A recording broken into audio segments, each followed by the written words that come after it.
resources to guide older adults and caregivers through the many stages of aging.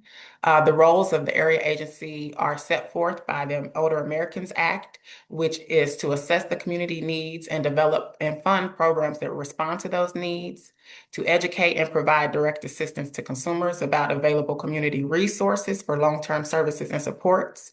The Area Agency on Aging serves as portals to care by assessing multiple service needs, authorizing and purchasing services, and monitoring the appropriateness of cost effectiveness of services.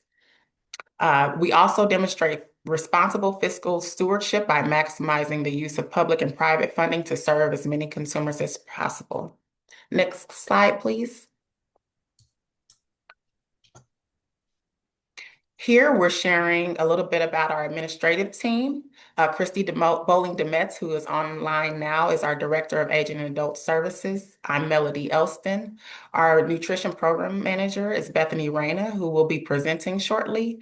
Tanya Boston, whose name you'll see quite often throughout this entire process, and I'm sure you've seen it quite often so far, is our Senior Aging Systems Specialist, and she is the person, really the backbone of our RFP process and cycle. If you have any questions, we'll provide information at the end of the slide, at the end of the presentation for her contact information. And Margaret Murphy is our Aging Grants Manager. Next slide, please. Our funding, it comes through the Older Americans Act, which is a federal legislation that provides funding for programs and services designed to meet the needs of the aging population. In the state of Missouri, the Older American Act plays a crucial role in supporting older individuals and their families.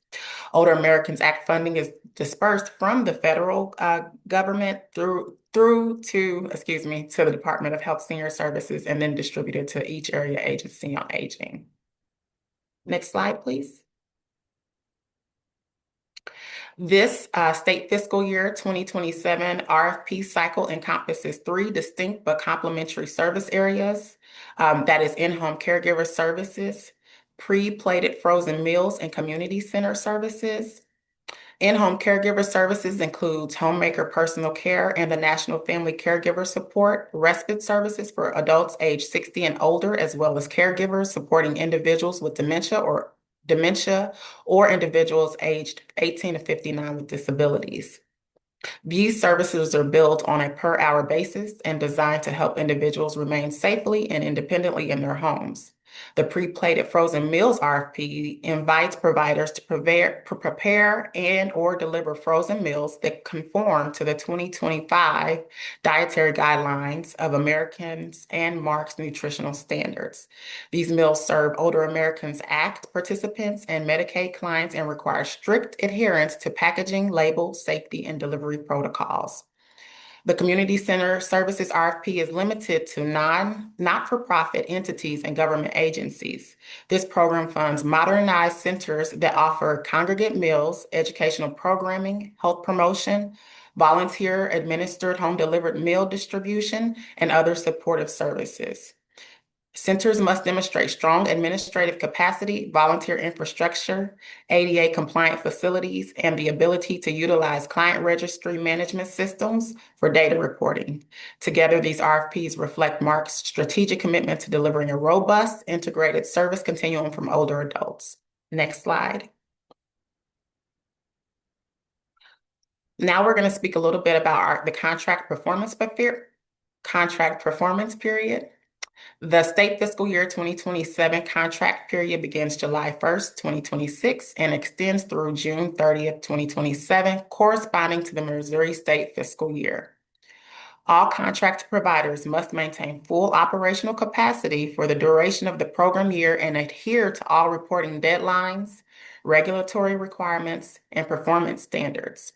Activities funded by MARC, including service delivery, client contact, data collection, monitoring responses, and financial documentation must reflect the standards outlined in the MARC's Policies and Procedures Manual, which is available on our MARC Aging website, and applicable Code of State Regulations requirements.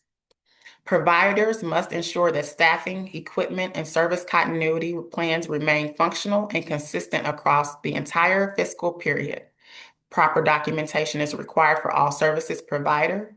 including client-level data for in-home and meal services and participant-level data for community centers. Additionally, contractors must demonstrate readiness for audits, monitoring visits, and compliance evaluations, all of which may occur at any time during the performance period. This clear timeline ensures both accountability and alignment with the federal OAA funding cycles. Next slide, please.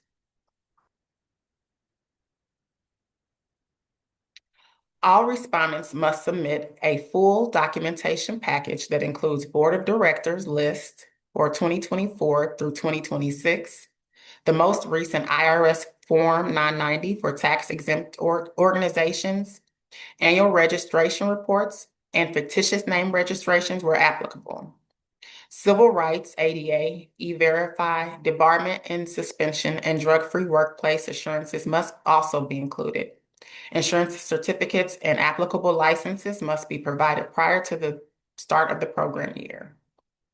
Documentation verifying compliance with criminal background checks is required for all staff who access participant homes, handle personal information, or transport food.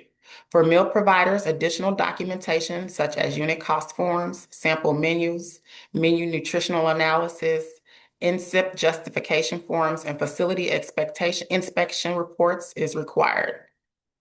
Community center respondents must also include budget forms, training plans, and explanation of confidentiality processes. Providing a complete and well-organized documentation package is essential to avoid disqualification during the initial compliance screening. Now we're going to go to the in-home services RFP. We're going to cover some of those specifications. Next slide, please. Next slide. In-home caregiver services for state fiscal year 2027 encompasses homemaker personal care and family caregiver in-home respite services. These programs are designed to support adults age 60 and older, as well as caregivers assisting individuals with dementia and adults aged 18 to 59 with disabilities. Homemaker services focus on general household tasks, including meal preparation, laundry, and light cleaning. Under personal care, services provide hands-on assistance with activities of daily living, including bathing, grooming, mobility, and dressing. Respite services provide caregivers with temporary in-home support for caregivers, helping prevent caregiver burnout and maintain continuity of care. Each service is billed per unit, defined as 1 hour of direct service delivered in the client's residence. Providers must meet all qualifications established in the Missouri regulations and adhere to MARC's performance standards, reporting practices, and training requirements. The overarching goal of these services is to promote independence and health safety and delay institutionalization for older adults in MARC's 5-county region. Next slide, please. Homemaker services are provided by trained staff who assist clients with essential household tasks to maintain safe and functional home environment. These tasks may include cleaning, laundry, shopping, meal planning, and organizing. These services primarily target older adults with multiple needs who require support to remain independent. Personal care services go a step further by offering hands-on assistance with ADLs. This includes help with toileting, bathing, mobility support, grooming, and eating. Workers must complete training that meets the guidelines set forth by the Missouri Department of Health and Senior Services and standards established by the MARC program. Service specification, along with documentation and reporting requirements, are outlined in the MARC policy and procedures manuals. Providers must ensure that their services reflect person-centered planning, uphold dignity and autonomy of the participants, and are adaptable to the client's needs, preferences, and cultural considerations. By addressing individual functional limitations and supporting daily needs, these services play a vital role in helping older adults remain safely in their home. Next slide. For family caregiver in-home services, this program is a component of the RFP that focuses on providing in-home respite services to unpaid caregivers. Eligible caregivers include age Eligible caregivers include adults age 18 and older caring for individuals age 60 and older, caregivers of persons with any age with Alzheimer's disease and related dementia, older relatives age 55 and older caring for children under 18, and older relatives caring for younger adults age 18 and 59 with disabilities. Services are designed to provide temporary relief through direct in-home support for the care recipient. Units of services are billed in 1-hour increments and must reflect allowable tasks that emphasize supervision, companionship, and support with activities of daily living. Providers must implement robust training programs for staff and volunteers, including instruction on recognizing elder abuse, reporting obligations, and maintaining confidentiality. The National Family Caregiver Support Program service delivery must align with Older Americans Act priorities and MARC's client-centered approach, ensuring equitable access to services for caregivers and recipients in both rural and urban communities. Next slide, please. The proposal narrative is what we're going to cover next, and it is a critical component of the scoring process across all 3 RFPs. Narratives must succinctly describe proposed services, organizational capacity, staffing qualifications, training plans, service geography, and cost structures. Respondents must address Older Americans Act priorities, including equitable services for low-income minority, rural, and limited English proficiency populations. Scoring varies by RFP. In-home caregiver services awards 55 points for narrative quality, 30 for cost, 10 for bilingual capacity, and 5 for geographic service priorities, with an additional 15 points bonus for exceptional privacy compliance. Next slide, please. This is the scoring matrix for the in-home caregiver services. It's taken directly from the state fiscal year 2027 RFP.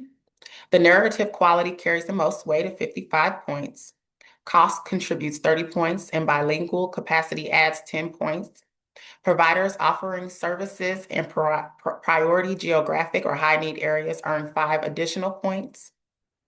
A significant 15-point bonus is available for exceptional data and privacy, HIPAA and compliance capacity, meaning providers with strong cybersecurity and privacy protocols gain a competitive edge. Next slide. Now I'd like to introduce you to Bethany Reyna, our Nutrition Programs Manager, and she will cover the pre-plated frozen meals RFP. Thank you for your time. Thank you, Melody. Can you hear me? Yes. Great. Again, as Melody said, my name is Bethany Reyna. I am the Nutrition Programs Manager here at MARC.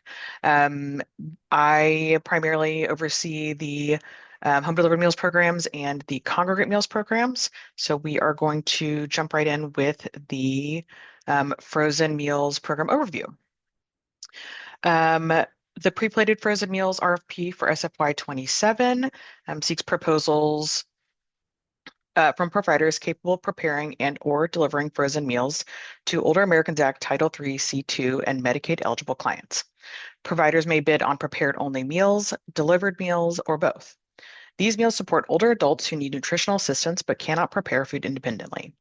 Respondents must demonstrate the capacity to comply with federal, state, and local food safety standards, MARC nutrition policies, and delivery protocols.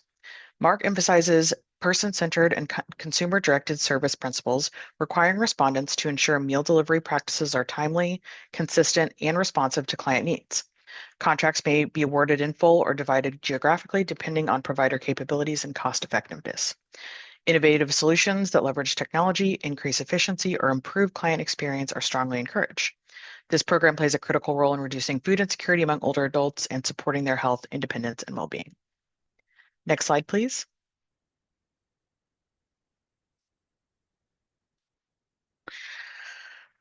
For packaging and labeling requirements, we do have specifications for that. Frozen meals must be packaged in sturdy, dual ovenable 3-compartment trays with tamper-evident seals, allowing for cooking at temperatures ranging from -40 to 350 degrees Fahrenheit. Packaging must be easy for older adults to open and handle. Labels must clearly display meal contents, ingredients, and heating instructions in large readable text. Labels printed directly onto film covers are discouraged due to visibility challenges for older adults. Meal integrity is critical. Items must remain solidly frozen with no signs of thawing or refreezing, and meals must heat evenly when prepared according to the instructions. Providers must maintain compliance with local health department regulations and ensure all food preparation staff maintain appropriate certifications. These requirements uphold MARC's standards for accessibility, safety, and client-centered design, ensuring that each meal delivered is high quality, nutritionally appropriate, and safe for consumption. Next slide, please. We did want to take a few minutes to go over the scoring rubric for pre-plated frozen meals. As you can see, 40 points are assigned to cost, so lowest per service unit, and quality may impact that score. Proposal narrative, we do want to see alignment with the Older Americans Act services and priority to clients of greatest social and economic need. We are considering contractor past performance if applicable, and this will be considered in scoring of this category, including breach of contract or notices of termination. We're also including meal quality and variety. We do want to know, do your menus have a variety of meals? We would like to see as much of that as possible, and are they high quality? We do have some bonus points as well. Again, data privacy compliance. I think that's going to be across the board on all of our scoring rubrics this year. And client communications. This is for if you're only delivering to client homes. We do want to know how are missed deliveries and complaints handled, how are clients notified of deliveries and other changes. This is very important and very relevant, specifically when we're looking at snow days. Fortunately, we haven't had as many of those as we thought we would this year so far, knock on wood. But we do want to take that into consideration. And again, oh, sorry, that was the contractor past performance should be the bonus point on this scoring rubric. Next slide, please.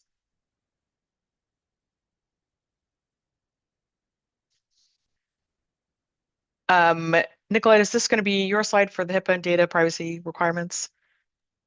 Yes, I can speak to this. Great. So Thank you. this is a new component of the RFP scoring process for this coming fiscal year. Due to MARC's financial relationship with covered entity payers, which include health insurance companies, hospitals, and other healthcare providers, MARC is considered what is called a hybrid entity, which essentially means that MARC is required to comply with HIPAA regulations and expectations. HIPAA regulations and expectations require us to also consider any subcontractors who receive client information containing PHI, which is patient health information, or PII, which is personally identifiable information, to be what's called a business associate. Anyone who signs a contract with MARC's Aging and Adult Services programs that handle PHI and PII are then also legally required to comply with HIPAA requirements. This means that you must protect PII and PHI for all clients and caregivers in accordance with HIPAA regulations. We are enforcing those cybersecurity and privacy compliance measurements through bonus scoring on the RFP process. Not being able to initially comply with the full scope of privacy requirements is not a disqualifying factor for your application. We understand the emerging capacity for the CBO network in the region for these privacy compliance requirements. And so these elements will be considered bonus points. So if you are showing exceptional privacy compliance capacity, those will certainly improve your advantage in the scoring process, but not having that privacy compliance capacity will not necessarily be disqualifying or reduce your scores from your core scoring matrix. For in-home caregiver programs, those bonus points will be 15 points. For frozen meals, those bonus points will be 10 points. Thank you, Nicolette.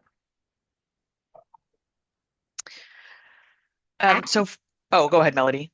Okay. Okay. Well, I can take this if Yeah, you're go ahead. Great. okay. Okay, so here you see the review and selection process. All the proposals are screened for completeness upon receipt. After the deadline, MARC staff conduct an initial compliance check to verify that the required forms, signatures, and the correct submission format are present. Any non-conforming proposals are rejected and you will be notified in writing accordance with the RFP timeline. So we will let you know if your proposal did not meet this, once it was screened, it did not meet the requirements that were outlined in the RFP. Eligible proposals move to a committee review, which may include the Commission on Aging members and MARC staff. Proposals are scored using the RFP specific rubrics, which we shared, covering narrative quality, capacity, administrative strength, and cost. Frozen Mills and community centers reviews will also assess the menu and program diversity. In-home caregiver scoring emphasizes narrative detail and data privacy compliance. MARC also weighs past performance, including monitoring results and grievance history. Final scoring and recommendations are submitted to the Commission on Aging, who also assist with scoring, then to the MARC Board of Directors for approval. MARC issues written award notifications, and respondents may file a formal appeal by June 3rd, 2026, following the procedures outlined in the RFP. Next slide, please. Our timeline, which is outlined in all of the RFPs, the deadline is March 9th. The FAQs, including the questions in the chat, will be posted weekly, each Friday of each week. And again, you'll receive notice on how to access that. The appeals will be due by June 3rd, and the board approvals will come in May, and you will, if you are awarded, you will receive notification. Next slide. Here, as I mentioned earlier, is the contact to reach out if you have any questions. Tanya Boston is our senior aging systems specialist, and so she documents all questions and posts them on our FAQ, excuse me, and provides the responses to those. And so again, those will go out weekly. I believe that Christy Boland-Demetz is present. Christy, did you have any final thoughts that you wanted to share? Thing that I can think of. Thank you. Okay, thanks, Christy. Well, that's our conclusion of our RFP webinar for in-home services and for pre-plated frozen meals. Please join us at 10:30 if you will be attending the Community Centers RFP. And again, we thank you for joining.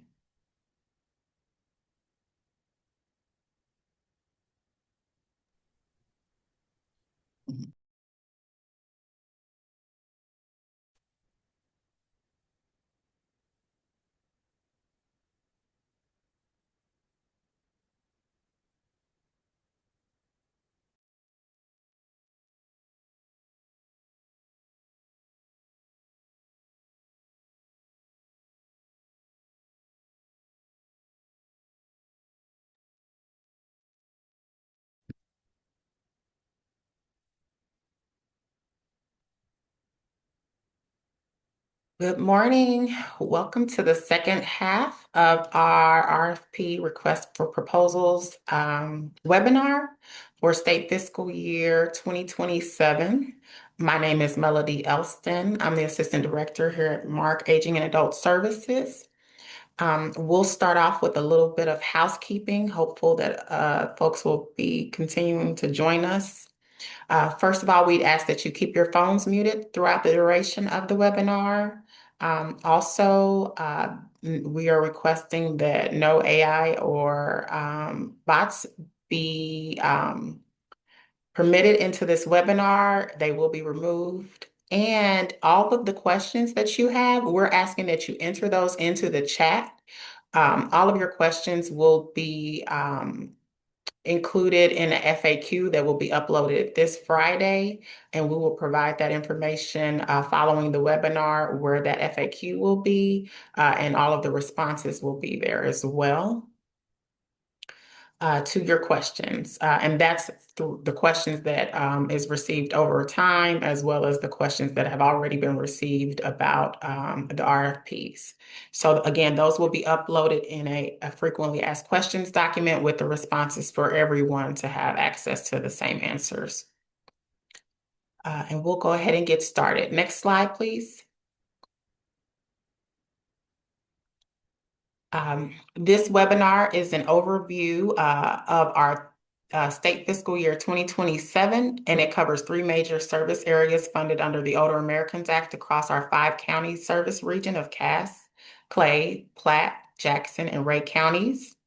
The webinar is designed to provide respondents with a comprehensive understanding of the requirements, expectations, and procedures for in-home caregiver services, pre-plated frozen meals, and community center services. This specific webinar covers community center services only. This webinar outlines specific service delivery mandates, compliance expectations, and performance standards, all rooted in federal and state regulations. We will also share that MARC reinforces its commitment to person-centered, consumer-directed delivery models. Respondents are reminded that proposals must align with Older Americans Act priorities, including serving individuals with the greatest economic and social needs, limited English proficiencies, and those residing in rural communities. This session will outline the submission timeline, review process, and procedure to ensure all participants begin the application process with clarity and equal access to information. Through this overview, MARC aims to equip all potential respondents with the guidance necessary to craft competitive, compliant proposals that meet the evolving needs of older Americans and older adults in the metropolitan region. Next slide. A little bit about us at MARC Aging and Adult Services. MARC Area Agency on Aging offers a variety of resources to guide older adults and caregivers through the many stages of aging. The roles of an area agency on aging are set forth by the Older Americans Act, and it includes assess community needs and develop and fund programs that respond to those needs, educate and provide direct assistance to consumers about any available community resources and long-term services and supports, educate and provide I already said that, excuse me, serve as a portals to care by assessing multiple service needs, determining eligibility, authorizing or purchasing services, and monitoring the appropriateness of cost effectiveness of services, and demonstrate responsible fiscal stewardship by maximizing use of public and private funding to serve as many consumers as possible. Next slide. Here we're sharing a little bit about our administrative and management team. Christy Bowling-Demetz is our Director of Aging and Adult Services, and she's on the line joining us today. My name is Melody Elston. Bethany Rainen is our Nutrition Programs Manager, and you'll be hearing from her shortly about our community center services. Tanya Boston, whose name you will see a lot and you'll see throughout this procurement cycle. She is our Senior Aging Systems Specialist, and she will be answering questions, and that we are providing her information at the end of the webinar. And Margaret Murphy is our Aging Grants Manager. Funding for our programs, the program specifically for this RFP is from the Older Americans Act. The Older Americans Act is a federal legislation that provides funding for programs and services designed to meet the needs of the aging population in the United States. In the state of Missouri, the Older American Act plays a crucial role in supporting older individuals and their family. Funding is dispersed from the federal government to the Department of Health and Senior Services, which has been dispersed to MARC Area Agency on Aging.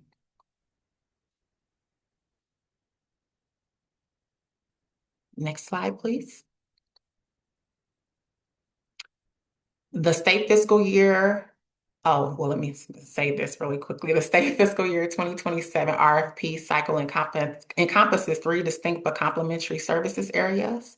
That's in-home caregiver services, pre-plated frozen meal and community center services. And now we will have Bethany Raina share about community center services. Thank you. Thank you, Melody. Can you hear me? Perfect. Okay, so we can go ahead and get started about the Community Center Services RFP. Again, Melody introduced me earlier. My name is Bethany Reyna. I am the Nutrition Programs Manager here at MARC. So I oversee the Home Delivered Meals Program and the Congregate Meals Program. Let's see. So just to give a little bit of an overview, the Community Center Services RFP is limited to not-for-profit organizations and governmental entities with the capacity to deliver modernized, person-centered programming for older adults. Centers must offer a combination of nutrition services, including congregate meals, educational programs, health promotion, social engagement opportunities, and volunteer-supported home-delivered meal distribution. Respondents must maintain diverse funding portfolios as MARC funding is supplemental rather than primary. Facilities must meet ADA requirements and have appropriate space for meal service, activities, and administrative functions. Centers are also required to operate a registry management system or equivalent technology to ensure accurate and timely reporting. MARC places its strong emphasis on innovation, technology integration, and enhanced service models to meet the evolving needs of older adults throughout the region. Next slide, please.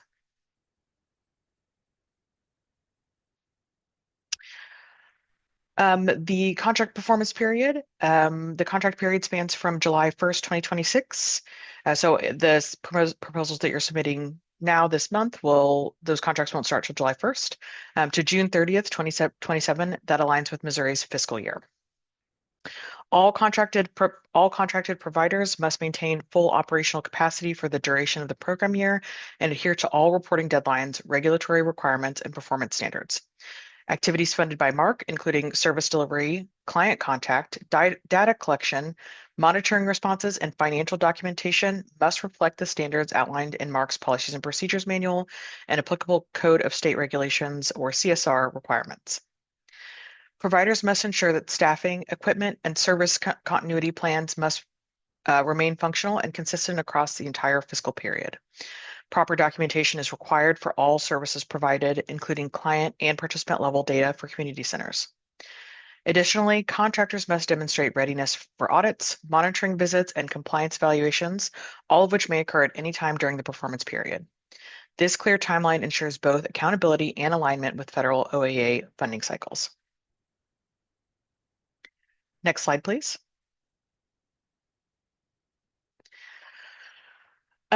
All respondents must submit a full documentation package that includes board of director lists for the year 2024 to 2026, the most recent IRS Form 990 for tax-exempt organizations, annual registration reports, and fictitious name registrations where applicable. Civil rights, ADA, E-Verify, debarment and suspension, and drug-free workplace assurances must also be included. Insurance certificates and applicable licenses must be provided prior to the start of the program year. Documentation verifying compliance with criminal background checks is required for all staff who access participant homes, handle personal information, or transport food. For meal providers, additional documentation such as unit cost forms, sample menus, menu nutritional analyses, NSIP justification forms, and facility inspection reports are required. Community center respondents must also include budget forms, training plans, and explanations of confidentiality processes. Providing a complete and well-organized documentation package is essential to avoid disqualification during the initial compliance screening. I also want to take a minute here to discuss the matrix, the center matrix. If you're a current center, if you've applied as a center before, you are aware that we utilized a matrix in the past to determine the administrative fee that comes along with a contract. This has been eliminated for this year. We have, I'm sure you've all reviewed the RFP at this point, but in that RFP, there is a chart that shows how to calculate your admin fee based on the programs that you plan to submit an application for with your proposal narrative. So you are welcome to review that. You are also welcome to submit any questions to Tanya if you have questions about that process. Let's see. Next slide, please. Okay. For the proposal narrative and the scoring, the proposal narrative is a critical component of the scoring process across all of our RFPs. Narratives must succinctly describe proposed services, organizational capabilities, staffing qualifications, training plans, service geography, and cost structures. Community center scoring awards 50 points for narrative alignment, 20 for program diversity, 20 for administrative excellence, and 10 for additional services such as transportation or daily hot meal delivery. There are bonus points awarded for privacy and strong historical performance. Respondents are encouraged to thoroughly review scoring criteria to enhance competitiveness. Next slide, please. Here's a visual of our proposal scoring criteria. So as you can see, the narrative will be maximum 50 points. And then we do like a description of your diversity and strength of programming, excellence in administration, and then if applicable, any additional services that you are putting in your narrative, such as like site transportation, or if you're doing hot daily home delivered meals. And then for bonus points, we do have our data privacy compliance. And Nicolette will talk about that here in just a couple of minutes. And then we will also be considering contractor past performance. Next slide, please. And Nicolette, I think that is for you. Thank you so much. Thank you, Bethany. So this is a new component to our RFP process this year, which is to address new requirements for data privacy and HIPAA compliance. MARC is a hybrid entity under HIPAA law, and this means that due to MARC's contracts with legally covered entities such as health insurance plans, hospitals, and other healthcare providers, we are required to be compliant with HIPAA guidelines. As part of the HIPAA guidelines, that also means any providers that we contract with and share client PHI, which is personal health information, or PII, which is personally identifiable information, must also comply with HIPAA data privacy compliance requirements. If you sign a contract with MARC following this RFP process, you will sign a business associate agreement, which means you are a business associate of a covered entity or a hybrid entity, and means that you will be compliant with HIPAA data privacy requirements. This means that you will be required to protect PHI and PII for all clients and caregivers, and you will be expected to meet a series of standards related to HIPAA compliance.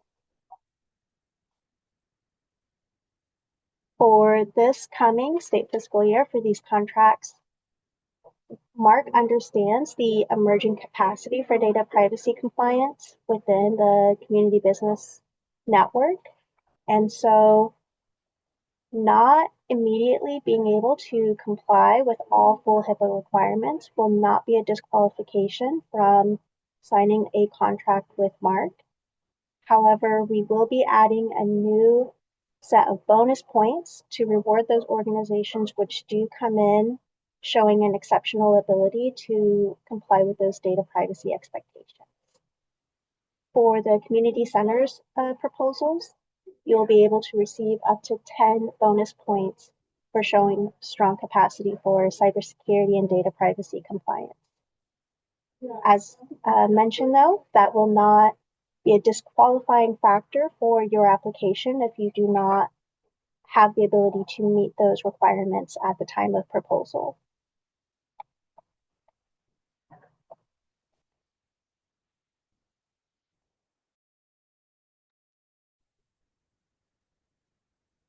Thank you, Bethany and Nicolette. Now we'll share a little bit about our review and selection process. After the submission deadline, MARC staff conduct an initial compliance check to verify that all the required forms, signatures, and the correct submission format are present. Non-conforming proposals are rejected and notified in writing accordance with the RFP timeline, which is listed in the RFPs. Eligible proposals move to a committee review, which may include the Commission on Aging members and MARC staff. Proposals are scored using the RFP-specific rubrics covering narrative quality, capacity, administrative strength, and cost. Frozen meals and community centers reviews also assess menus, program diversity, while in-home caregiving scoring emphasizes narrative detail and data privacy compliance. MARC weighs past performance, including monitoring results and grievance history during scoring. Final scoring and recommendations are submitted to the Commission on Aging, although including some commission members during scoring, then to the MARC Board of Directors for approval. MARC issues written award notifications, and respondents may file a formal appeal by June 3rd, 2026, following the procedures outlined in the RFP. Next slide, please. Listed here is the deadline for all proposals to be submitted, which is March 9th, 2026. There will be, as mentioned earlier, all the questions that are entered into the chat box will go into a frequently asked questions post, and those will be posted weekly, including previous questions that have been submitted to Tanya. So we'll be posting all of the questions that were previously submitted prior to this webinar, as well as the questions listed, and any ongoing questions throughout that week will be posted weekly that Friday. Following this webinar, we will share the location of where you can access the FAQs for any information. Any appeals will be due by June 3rd, and the board approvals will go out on the May 2026.